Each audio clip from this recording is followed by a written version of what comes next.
Hey, Garage Favors! So my mother-in-law lives with us. She's a sweet old lady that recently had a fall. Not a big deal. She's okay. But this fall has made us realize that she needs to not be going up and down our stairs. The problem is we don't have any bedrooms downstairs. Worse yet, we don't have any showers. So we are converting the downstairs bathroom to have a shower, and I'm building her a room in our slightly oversized living room. Currently, she's staying in this little nookie area by our entryway. That sounded weird. I mean, I think it's a nook. She's got 3 walls and 0 privacy. We're gonna build a 4th wall and a door. In the bathroom, we have a sink and a toilet with no extra space for a shower. I've got 2 designs to choose from. A wet room, which is turning this entire bathroom into a shower.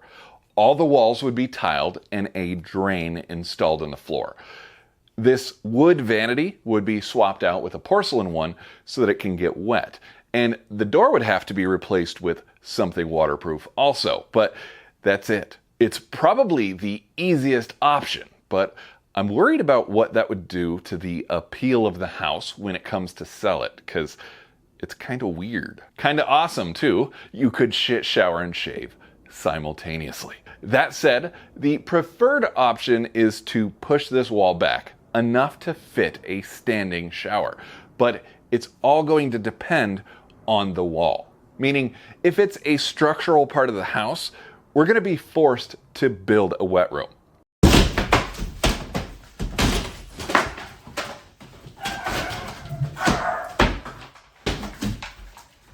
Hey, guess what? The wall isn't load bearing, so the full-size shower plan is a go. My brother Adam flew in from Colorado to help with the project and knocked out all the framing in a single day while I was at work. That's something that probably would have taken me a week on my own. He owns Lineage Construction in Fort Collins that specializes in remodels. So if you're in the area and need work like this, hit me up and I'll put you in touch. We're skipping a lot of how-to for 2 reasons. 1, I'm not the pro. And 2, I couldn't take time off of work, so I'd get home at the end of the day and the place would look way different than when I left. I got to do some tile work though. Ooh, here we go. My creative metal fab skills are finally required. We're putting sliding doors on this shower, but I'm really unhappy with the mounting stuff that came with the doors. For acrylic surrounds, like the one we have, they supply these doohickeys to mount the upper rail to this hollow section. Just drill a hole and insert. That's easy. My problem is each of these doors is at least 100 pounds.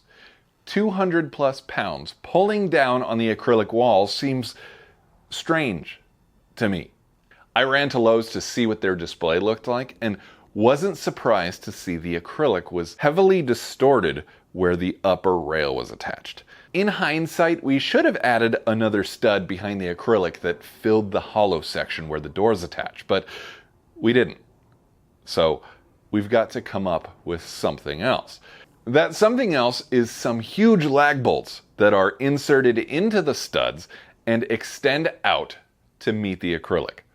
The shanks of those lag bolts will be drilled and tapped to accept a tapered head stainless bolt.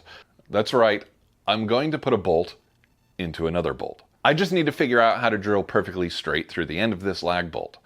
For this, I give credit to the machinists that share their work on Instagram. Multiple times now, I've seen a part spinning in a lathe being pressed against a non-moving drill bit. I think I can set something up like that with my drill press. Tighten a lag bolt into the drill press chuck, like a drill bit, and voila, a vertical lathe. If you've got a drill press vise, this makes a great bit holder. If you don't, it works just as well putting a drill bit in a regular vise and spinning the part with a hand drill. By spinning the part instead of the drill bit, it ensures a perfectly straight hole. After tapping and cutting a slot for a flathead screwdriver, they're ready for install. I pre-drilled the acrylic surround and the stud, and then used an unmodified lag bolt to tap the stud to make install with a screwdriver easier. I added sealant to the lag bolt shank and screwed them in until the headless bolts were flush with the surround. I added a little more sealant for the rail mounting bracket and installed. The lag bolts prevent the surround from pulling in when tightening down the bracket and bear the majority of the door's weight, but the acrylic surround still plays a small part in preventing any bending forces on the lag bolts. And now for a little something to make this house project fit a metal fabrication channel. I decided to get creative and replace the ugly Formica vanity top with something more modern. Remember that headboard I made a while back? I used a belt sander to create a wood grain-like pattern on some square tubing before coloring it with some Sculpt Nouveau. I liked it so much I wanted to do it again. This time with several planks put together to resemble a park bench. I saw a waterfall tabletop where the top continues over the edge and down to the floor. Let's do that. This was a super fun trade-off. Adam taught me all kinds of construction tips and tricks, and now it was time to show him a little bit of my world of metalcraft. We were improving quickly on making some nice beads when I realized our 1-inch stitches were causing the vanity top to curl like a tape measure. So we cut it back to just spot welding things together. The curl isn't too concerning because it'll flatten out during future steps. How do I know? Because we built this months ago, and now I'm just future me recording voiceover. This whole assembly seems really long for this tiny little vanity. That's because I decided to make the top and the waterfall side portion in one piece, and then fold it. We did that by cutting a 90-degree notch all the way across the bottom, which made it super easy to bend. A strap helped to perfectly hold it at a 90-degree angle while we welded it. All the welds were hidden because I'm going for a glued together wood look appearance. This thing is assembled enough for the first test fit, which is also a great time to start fabbing the backsplash. For the ends of the backsplash, I decided to create a mitered corner look, like a picture frame. In hindsight, this was silly and unnecessary. If this were actual wood, I wouldn't have done that, so I'm not sure what I was thinking. Anyway, I hid the welds on the back side of this too, except for a single spot weld that was needed to keep the pieces of steel aligned at the bottom of that miter joint. One last step before color.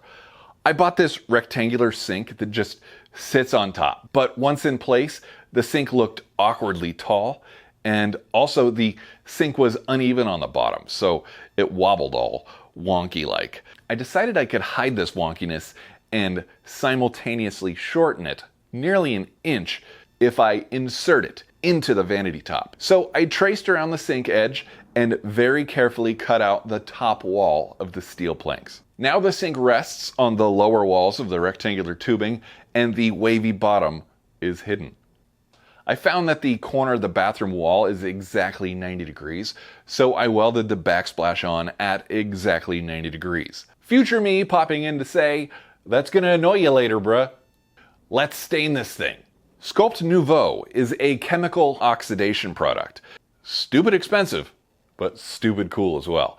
You could do different colors, but the inner goth in me likes black the most.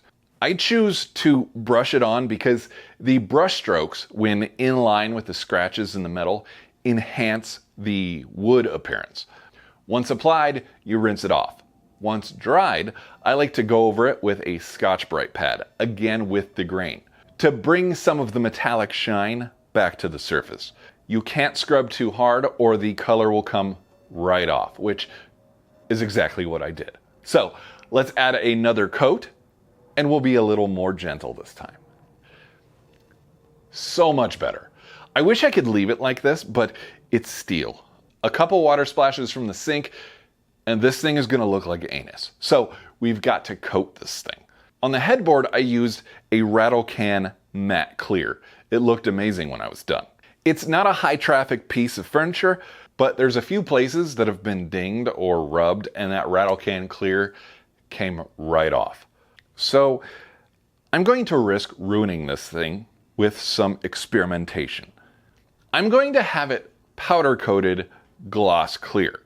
It's only a risk because normally they sandblast things in order to get the powder to bond to the metal. The vanity top has been fully sanded, which would have been great, but I'm concerned the Sculpt Nouveau might keep the powder from adhering. Regardless, I told them I wanted it coated with absolutely no prep. If it sticks, great. If it doesn't, bummer. Well, I lucked out. Powder coat stuck just fine, and the gloss clear looks incredible. After assembling the sink, it's time to test drive everything.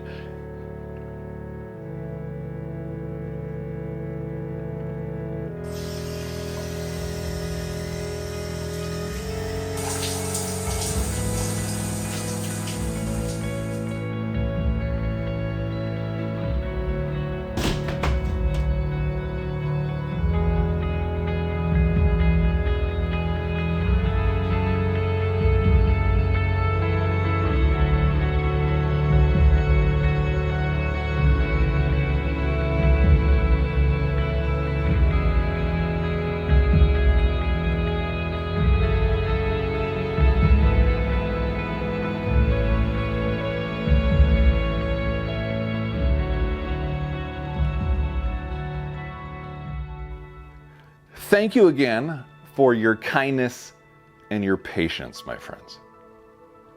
If you need a reminder that there are good people in this world, go read the comments on the last video. I'm sure every YouTube creator says that they have the best followers. They haven't read the comments on this channel. I appreciate you all, and until the next one, my friends, keep moving forward.